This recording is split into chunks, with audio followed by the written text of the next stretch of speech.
आज हम पहला कुरंथी 3 अध्याय 16 और 17 को पढ़ेंगे। क्या तुम नहीं जानते कि तुम परमेश्वर का मंदिर हो और परमेश्वर का आत्मा तुम में वास करता है? यदि कोई परमेश्वर के मंदिर को नष्ट करेगा तो परमेश्वर उसे नष्ट करेगा, क्योंकि परमेश्वर का मंदिर पवित्र है और वह तुम हो। हालेलुया। हम जब इस पद को हम जब पढ़ते हैं तो इसमें इस वचन में कहता है कि परमेश्वर का मंदिर हो, परमेश्वर के आत्मा तुम में वास करता है। परमेश्वर की आत्मा तुम में मतलब हम में परमेश्वर की आत्मा वास करता है। वास मतलब हमारे अंदर में निवास करता है। हालेलुया। तो परमेश्वर के मंदिर को हमें कैसा रखना चाहिए? कैसा रखना चाहिए? टूटा फूटा या खराब? परमेश्वर हमारे अंदर में है, हमारे अंदर में वास करता है, हमारे अंदर में निवास करता है। परमेश्वर को कैसा हमें उसको जगह देना चाहिए। कई बार ऐसा होता है मेरे भाइयों और बहनों, हमें परमेश्वर के घर को हमें स्वच्छ बनाना है, अच्छा रखना है, तब परमेश्वर हमारे अंदर में निवास करेगा, अन्यथा नहीं करेगा। कैसा नहीं करेगा? क्योंकि हम जब अपने अंदर को हम जब सफाई नहीं करते हैं, अपने शरीर को हम सफाई नहीं करते हैं, तो परमेश्वर हमारे अंदर कहाँ निवास करेगा? जब हम कहीं जाते हैं, किसी के घर कचरा से भरा हुआ होता है, तो वहाँ परमेश्वर आता है क्या? नहीं आता है। तो उसके लिए हमें साफ सफाई करने की आवश्यकता है। कई बार मैं देखता हूँ हमारे जवान भाई और बहनें को अपने हाथ को काट डालते हैं। आप शादी नहीं करोगे तो मैं अपने हाथ को काट डालूंगी, मैं जहर पी लूंगी। तो क्या ये ऐसे में परमेश्वर निवास करेगा अपने अंदर? हम परमेश्वर के मंदिर को नष्ट करते जा रहे हैं दिनों दिन। समय बहुत ही खतरनाक समय है। मसीहा भाई और बहनों, समझने की जरूरत है। आज परमेश्वर, कई बार हम आराधनालय में जाते हैं लेकिन हमारा मन नहीं रहता है। क्या है ये सब? जब हम आराधना में जाते हैं परमेश्वर प्रभु को जो इस दिन को ठहरा है, पवित्र दिन को, लेकिन हम कई बार यहाँ आने कई लोग आराधना में ध्यान नहीं देते, इधर उधर ताक झाक में लगे रहते हैं। गाना गाएंगे, हालेलुया, नाचेंगे कूदेंगे, लेकिन ध्यान कहीं और है। वो परमेश्वर सबको देख रहा है। वो कौन क्या कर रहा है, कौन किसके लिए नाचता है, किसका मन नहीं है, किसका नहीं, वो कभी परमेश्वर के राज्य में प्रवेश नहीं कर पाएंगे। हालेलुया। हमें परमेश्वर के यहाँ हमें जगह बनाना है तो अपने आप को स्वच्छ रखना है।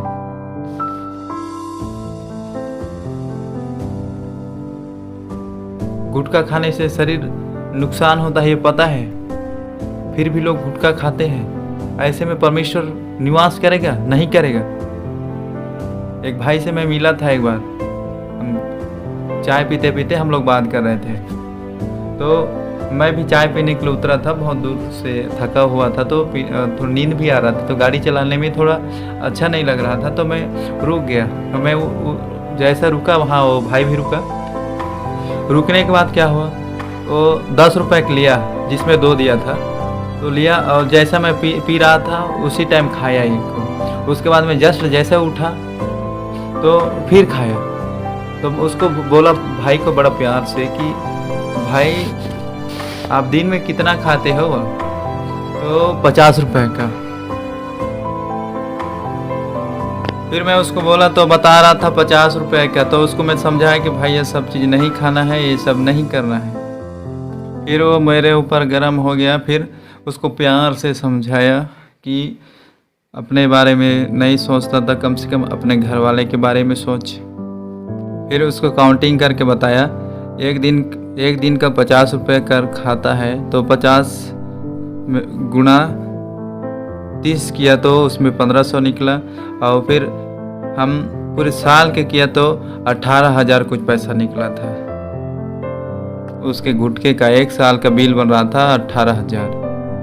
फिर प्यार से समझाया, भाई 18,000 का बिल बन रहा है, इसमें किसी ज़रूरतमंद को देता तो दुआ करता, इसमें आपका भी नुकसान है और इसमें आपके शरीर का भी नुकसान है। तो भाई वो समझा, फिर बाद में आपको बीमारी हो जाएगा, फिर आप महीने में, आप साल में 18,000 पटा रहे हो, दिन में 18,000 पटाना पड़ेगा। फिर बाद में वो भाई समझा, उसके परिवार वाले को बताया कि भाई अभी आप मर जाओगे, फिर आपके आगे पीछे कोई नहीं है तो देखने वाला। तो फिर बाद में उसको धीरे धीरे समझ आया, और वो कोई नहीं, वो मेरा अपना ही दोस्त है, आज वो मसीह में है, सबसे अच्छा दोस्त है।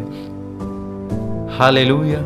तो भाई इसी प्रकार सभी को समझना है और परमेश्वर के वचन में चलना है। और परमेश्वर हमारे अंदर जब निवास करता है तो हमें परमेश्वर को जगह देने की आवश्यकता है।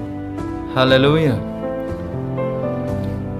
कई बार हम इसी कारण से हम बीमार के शिकार हो जाते हैं, और कई बार ऐसे होता है। और कई बार अंतिम स्टेज में पहुंचने के बाद यहाँ चर्च में लाएंगे कई लोग, फिर बाद में जब वो आदमी जब खुद ही वो अंतिम स्टेज में पहुंच गया है तो प्रभु भी क्या करेगा? फिर आएगा, फिर बोलेंगे हाँ मसीह वाला वहाँ तो गए थे, वहाँ कुछ नहीं हुआ। भाई गलती किसका है? समय में आइए, समय में जाइए, सब कुछ ठीक होगा।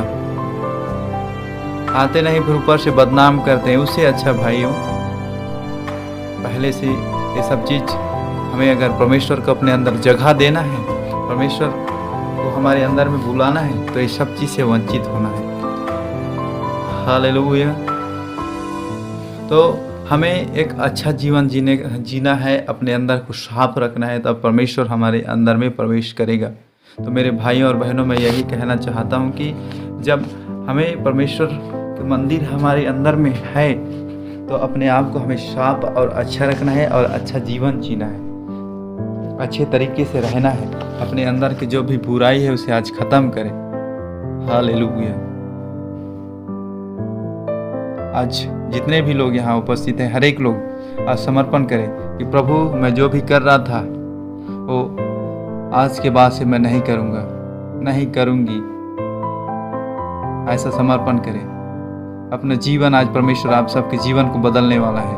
हर एक के जीवन में प्रभु आज आशीष करने वाला है। हर एक के जीवन में आज बदलाव लाएगा। प्रभु आज से मेरी नहीं, आपकी इच्छा चलने पाए, आपकी इच्छा होने पाए, आपकी इच्छा अनुसार चलने पाऊँ, ऐसा प्रार्थना करें सभी लोग। हर एक के जीवन को परमेश्वर आज बदलने वाला है। परमेश्वर हर एक के अंदर आज पर निवास करने वाला है। हर एक लोग प्रार्थना करें, परमेश्वर हर एक के जीवन को आज बदलेगा। हालेलुया। ऐसा प्रार्थना करें। धन्यवाद।